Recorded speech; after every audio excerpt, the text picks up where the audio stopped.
What is one of the biggest reasons that the law of attraction doesn't work for people? Hi, this is Philip Montrose, the Holistic Dr. Phil, as I'm known on Twitter, and co-founder of Awakenings Institute with my wife, Jane Montrose.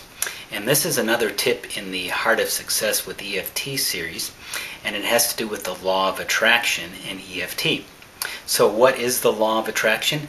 It's a kind of resonance where we resonate with things because of our thoughts and our feelings, which are connected. And we put these things out and things come back to us. It's a law, the law of attraction. Just like the sun is out there, whether you believe it or not, if it's cloudy, the sun is still there. And a lot of reasons people don't think the law of attraction works, or they're confused, they have incomplete understanding, which I'm hoping this video will clear up a lot of the confusion. So what you put out, the garbage in, garbage out, as they used to say. You want to have good stuff in and good stuff out. What gets in the way? Well, what are we normally thinking? If we want a better job, a better income, better health, whatever, but we're thinking about our lack of income, our debt, if we're thinking about how much we don't like our job, how bad our health is, etc., we're focusing on the negative and reinforcing that.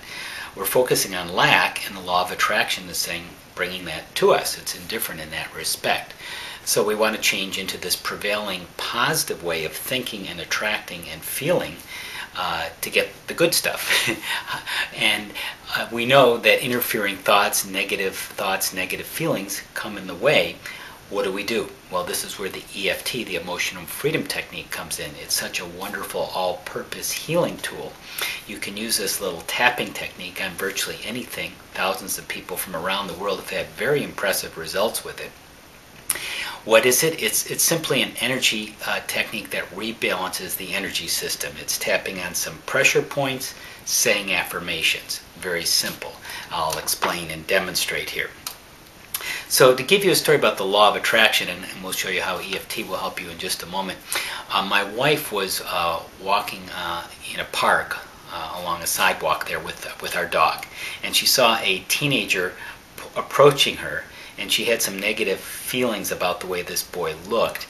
And she noticed her negative thoughts. Instead of putting out the negative stuff and seeing what would come back with that, at least a negative kind of uncomfortable feeling, she changed her thinking. She had very positive thoughts toward this boy, very loving thoughts.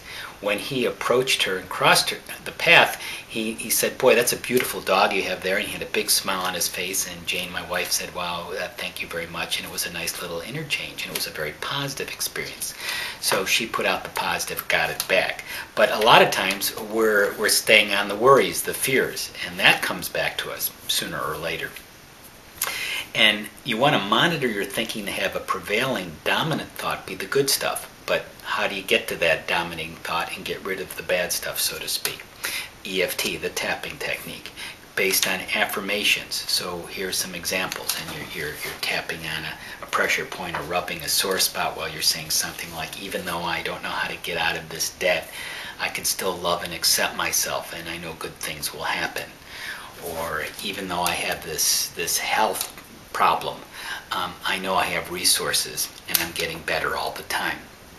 Or with relationships, "Even though I can't find the right relationship, I appreciate the good relationships I do have, and I'm attracting more all the time."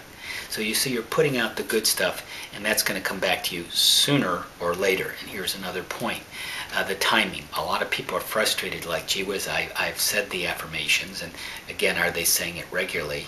I already addressed that, your prevailing dominant thought. But sometimes there's a timing, there's a sense of timing. Things may take longer than we realize, partly because we may have some negative thoughts to clear out, and partly because there's sort of a higher sense of timing when things all come together. And we often realize in retrospect, looking back, that it was a very good time, that it took a little longer than we thought. So using EFT to help us with our patience, even though this is taking much longer than I thought, I've tried a lot of things and it's never happened, I know it will happen in the right time. I know it's coming to me. I have faith. I'm patient. So those are ways of putting out the good stuff, addressing the prevailing thought, and having patience. In due time and right time it will occur. And that's a recap for you. If you'd like to find more about how to use EFT with the law of attraction in other areas in your life, there's a link that follows this that will show you how to follow up. So this is Philip Mountrose in the Heart of Success video series, wishing you the heart and soul of your success and great success with the law of attraction.